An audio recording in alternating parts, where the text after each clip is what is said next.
Howdly doodly do, citizens of the nerdy world. Do not press that pause button because welcome back to a fashionably late impressions of Nobody Saves the World. We are always fashionably late, but still have some words about games. I am your host for this impressions episode, David Mark Moody, and joining me as always is my fabulous co-host, the glorious Amy Kate Alexander. It's our first impressions video, Amy. How are you Yeah, doing? well, I'm all right. Thank you for asking. It's Very. 2022. It's We're playing 2022 video games again. indeed. I know.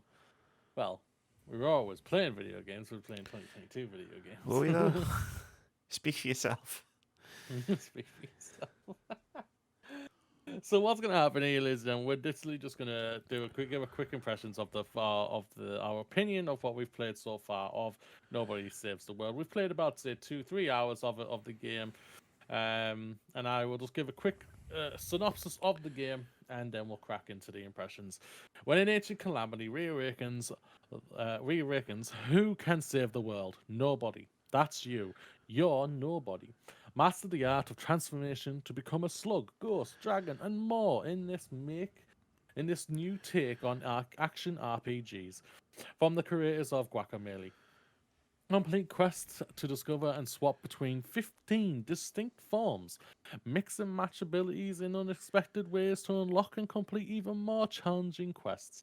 Explore a vast overworld on your own or with a friend online while clearing shape-shifting dungeons in an effort to stop the calamity and save the world. Amy, like I've just stated, we have played 2 to 3 hours of this game, and I won't lie, I think we came to the same conclusion that we are already done with this game. On my behalf, I know we're hearing great things about this game overall.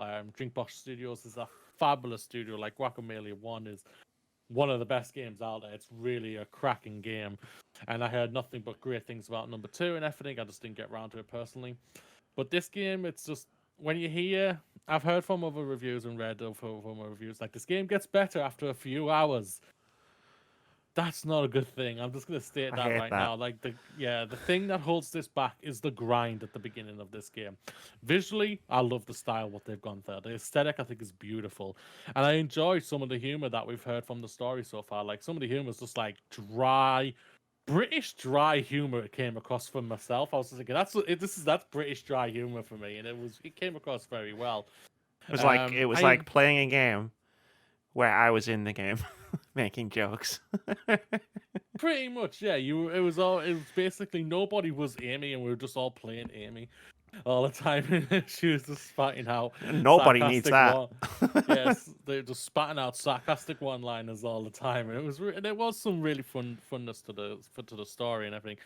And the combat overall is pretty decent, depending on the character you're with, and that's the thing about it. Some of the characters are god awful trash. Like there's a archery character which is Bad. really is bad. It's difficult to play as. The best character what I saw was the rat because of just how Yeah. fast it was. So yeah, so the way it works is it's like unlocking on things on like a research tree, isn't it?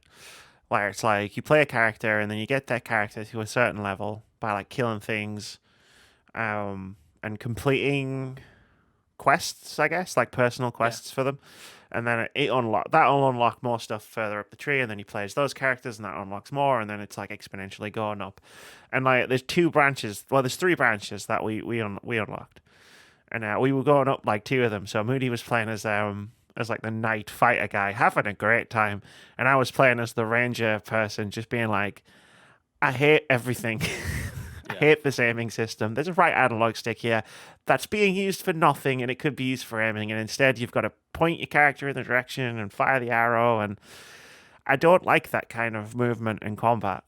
Um, but it's like we want to unlock the stuff that's above it, so someone's gonna have to do these quests and like upgrade it. And then at one point, I switched back to the rat for a dungeon, where you had to like it didn't matter. You couldn't do quests in the dungeon, so like it didn't matter what characters you had. I switched back to the rat, and the rat was just destroying everything, and it's like the first character you unlock.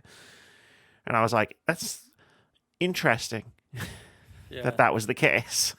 yeah, it really was I do enjoy like each character is unique and different in their own style, good or bad. Like the rat can go through small spaces, which you can obviously expect that to be. The knight smashes through stuff. You've got apparently a ghost that's able to float across the lakes and everything. But it just, even though like it says in the description like the an ever shape shifting dungeons, we never had the shape shifting part about it. It never changed or anything like that. That now I don't know if it's because we did it in one go or if it's meant to happen where after you've died and it changes like that maybe, or after you've left. I'm not really sure, but it's just never. For me, it just never grabbed us. So by the end of it, we literally cleared. I think basically the first main level, basically, We done wasn't a it? few The main dungeons, boss. Yeah, and the first then boss really, wasn't it? like we'd done like 3 or 4 dungeons, I think it was, and then like the game dropped like 5 quest markers on the map, and I think we both looked at all 5 of them, sighed, and then we kind of both just came to the agreement silently, like psychically, like I don't want to do another 5 quests. Yeah, I think I think the best quote is out there is that a bad game is a bad game, but there's still something intriguing about it. But a boring and bland game, that's just not a good thing. And this was sadly boring and bland for Yeah, us. I agree We with that. weren't enjoying it, and because we felt so bored and discouraged because of what it was asking us to do, we were just like, we were done. Yeah, And I mean, yeah. yeah, I've said the similar things on podcasts past.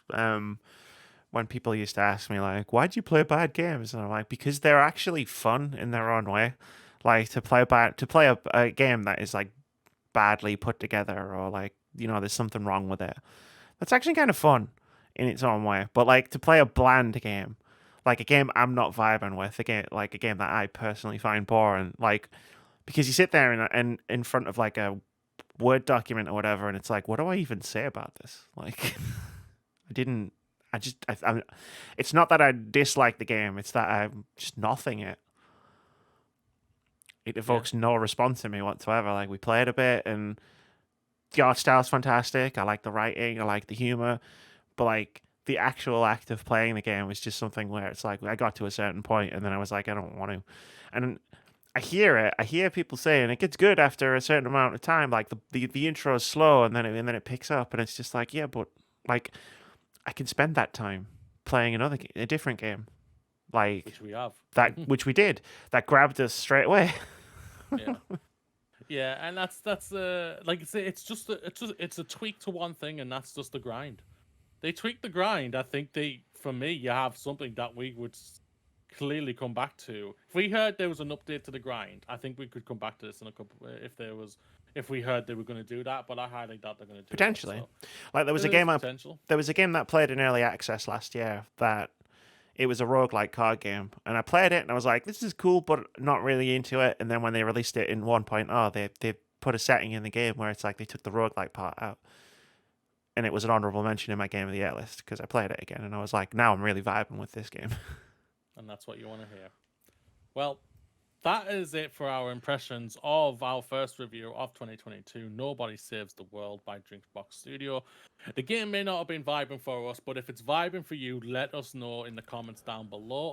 Or are you with us? Are you in the? Because I think overall we're probably in the middle overall. Middle, I'd say middle. Yeah, Yeah. yeah. Or is it just a game that's just not that's just not working for you, and you just aren't liking it at all? Let us know. That is it. Let's get the hell out of here and go and play some more games for hopefully either to be create impressions or do a full on review for them because we are fashionably late and it's time for us to get out of here. Say bye, Amy. Bye, Amy. Bye, Amy. Bye, Amy.